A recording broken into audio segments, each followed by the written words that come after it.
Hello friends, welcome to my YouTube channel Naaz Khan B71। आज की इस वीडियो में हम स्ट्रेटेजिक मैनेजमेंट यूनिट सेकंड का क्विक रिवीजन करने वाले हैं पार्ट 2, जिसमें हम कवर करेंगे micro environment components, RBV, resource based view, VRIO framework, value chain analysis, sustaining competitive advantage. तो चलिए स्टार्ट करते हैं। माइक्रो इन्वायरमेंट सबसे पहले देखते हैं क्या होता है। तो the micro environment consist of forces close to the organisation that directly affect its ability to serve customers and achieve objectives. यानी माइक्रो इन्वायरमेंट वो इन्वायरमेंट होता है जो ऑर्गेनाइजेशन के बहुत नजदीक होता है, पास होता है और डायरेक्टली बिजनेस को अफेक्ट करता है। माइक्रो इन्वायरमेंट के कंपोनेंट्स देखते हैं। कस्टमर्स होते हैं।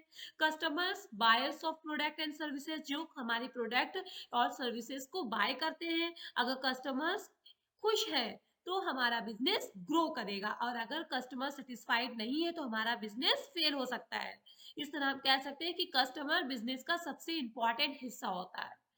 फिर है suppliers. Suppliers raw material provide करते हैं। अगर सप्लायर रिलायबल नहीं है तो प्रोडक्शन अफेक्ट होगा।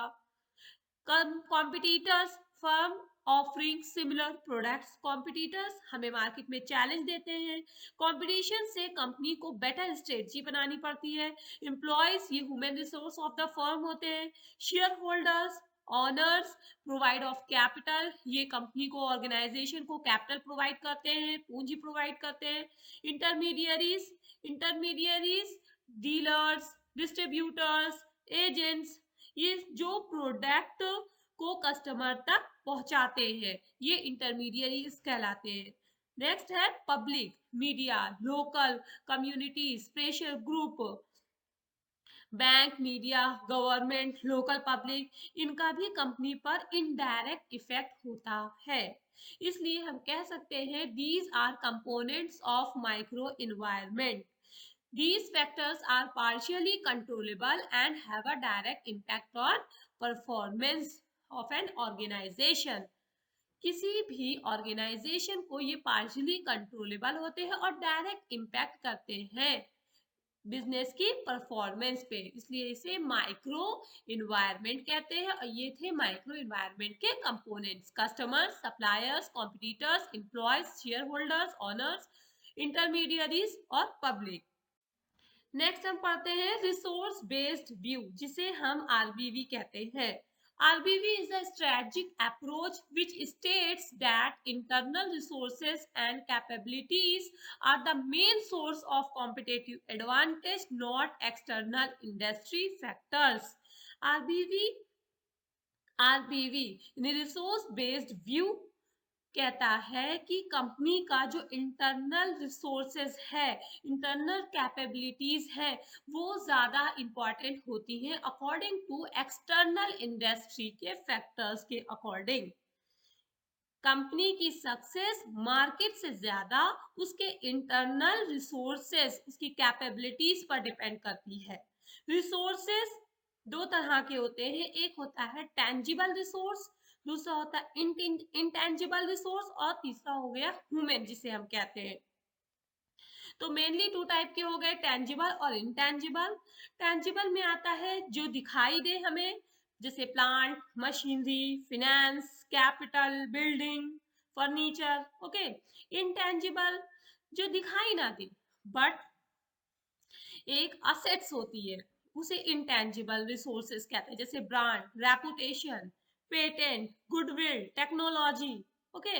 और इसी में एक अलग पार्ट्स हम कह सकते हैं ह्यूमन, ये भी इसी में इंटेंजिबल में आ जाता है। एम्प्लॉयज की स्किल, एक्सपीरियंस, नॉलेज, ये सब भी इंटेंजिबल होती है। ओके।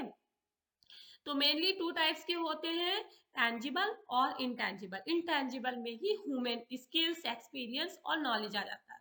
तो ये था रिसोर्स बेस्ड व्यू। आरबीवी कहता है अगर रिसोर्सेज स्ट्रांग है तो कंपनी कॉम्पिटिटिव एडवांटेज हासिल कर सकती है। Okay. VRIO is used to analyze whether a resources can provide sustained competitive advantage. यानी आरबीवी को प्रैक्टिकली चेक करने के लिए हम यूज करते हैं VRIO फ्रेमवर्क। VRIO एक क्राइटेरिया है जिसमें हम वी मीन्स होता है वैल्यूएबल, क्या रिसोर्सेस वैल्यू क्रिएट करते हैं, अगर हाँ तो कॉम्पिटेटिव एडवांटेज पॉसिबल है। आर फॉर रेयर, क्या रिसोर्सेस रेयर है, यूनिक है, स्कार है, अगर कॉम्पिटिटर्स के पास नहीं है तो वो स्ट्रॉन्ग पोजीशन बिल्ड करेगा। आई मीन्स होता है इमिटेबल, क्या रिसोर्सेस कॉपी करना डिफिकल्ट है, अगर कॉपी नहीं हो सकता है तो वो लॉन्ग टर्म एडवांटेज देगा। ओ मीन्स होता है ऑर्गेनाइजेशन, ऑर्गेनाइजेशन क्या ऑर्गेनाइजेशन प्रॉपरली यूटिलाइज कर रही है रिसोर्सेस को, तो ये होता है VRIO फ्रेमवर्क। तो कंपनियों को अगर रिसोर्सेज VRIO है यानी वैल्यूएबल, रेयर, इमिटेबल, ऑर्गेनाइज्ड है तो कंपनी को सस्टेनेबल कॉम्पिटेटिव एडवांटेज मिलेगा। ओके, यहाँ तक क्लियर हो गया कि VRIO फ्रेमवर्क क्या होता है। नेक्स्ट हम पढ़ते हैं value chain analysis. Value chain analysis, value chain analysis को प्रपोज्ड किया था मिचेले पोर्टर ने। Value chain analysis examines activities within a firm to identify where value is created and costs are incurred. इसका एम होता है हर एक्टिविटी में value add करना कि कस्टमर्स को वैल्यू मिल सके, इसी को कहते हैं वैल्यू चेन एनालिसिस। इसमें प्राइमरी एक्टिविटीज में आता है inbound logistics, operations, outbound logistics, marketing and sales, services, और सपोर्ट एक्टिविटीज में आता है procurement, technology development, human resource management, firm infrastructure. Value chain से कंपनी ये आइडेंटिफाई करती है कि कहाँ कॉस्ट रिड्यूस करें और कहाँ वैल्यू इंक्रीज करें, इसी एनालाइज को कहते हैं value chain analysis. Helps firm reduce cost और डिफरेंशिएट प्रोडक्ट्स, ये हेल्प करता है फर्म्स को कि वो अपनी कॉस्ट को रिड्यूस कर सके और अपने जो प्रोडक्ट है उसको अलग दिखा सके, डिफरेंशिएट कर सके अपने कॉम्पिटिटर से। इसी एनालाइज को कहते हैं value chain analysis. I hope यहाँ तक क्लियर।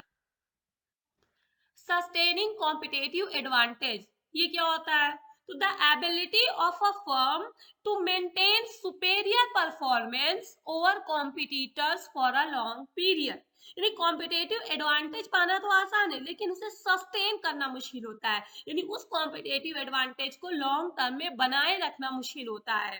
तो सस्टेन करने के कौन कौन से तरीके होते हैं, strong brand sources, strong brand, unique resources, आपकी जो रिसोर्सेज है वो यूनिक होने चाहिए, innovation, customer loyalty, efficient value chain, VRIO qualified resources. For example Amazon, Google, Apple, in companies ने इनोवेशन से एडवांटेज को सस्टेन किया है, बनाए रखा है। कंडीशंस फॉर सस्टेनेबिलिटी क्या होती है, रिसोर्सेस मस्ट बी वैल्यूएबल होने चाहिए, रेयर होने चाहिए, यूनिक होने चाहिए, डिफिकल्ट टू इमिटिएट होने चाहिए, कॉन्टिन्यूअस इनोवेशन होना चाहिए, इफेक्टिव ऑर्गेनाइजेशन सपोर्ट होना चाहिए, किस लिए, सस्टेनिंग कॉम्पिटेटिव एडवांटेज पाने के लिए। आई होप यहाँ तक सारी चीजें क्लियर हो गई होंगी। इस तरह हमने इस वीडियो में कवर किया है माइक्रो इन्वायरमेंट क्या होता है, माइक्रो इन्वायरमेंट के कंपोनेंट्स, माइक्रो इन्वायरमेंट क्या होता है, ये focus on internal and close external forces. RBV resource based value क्या होती है, ये एम्फेसाइज करता है इंटरनल स्ट्रेंथ्स की, ऑर्गेनाइजेशन और कंपनी की, फर्म्स की। VRIO फ्रेमवर्क क्या है, टेस्ट रिसोर्सेस की स्ट्रेंथ को टेस्ट करने के लिए है। Value chain identifies value creation कि कैसे हमें आइडेंटिफाई करना है, वैल्यू क्रिएट करना है, कॉस्ट को रिड्यूस करना है। सस्टेनिंग एडवांटेज पढ़ा जिसमें फाइनल आउटकम होता है कि हम कैसे अपने कॉम्पिटेटिव एडवांटेज में सस्टेन बने रहें, उसका बेनिफिट उठा सके, यही कहलाता है competitive sustaining advantage. Okay, I hope यहाँ तक सारे पॉइंट्स क्लियर हो गए होंगे। मिलते हैं नेक्स्ट वीडियो में। Thanks for watching my video. Video helpful लगी हो तो लाइक शेयर और सब्सक्राइब करना ना भूलिएगा।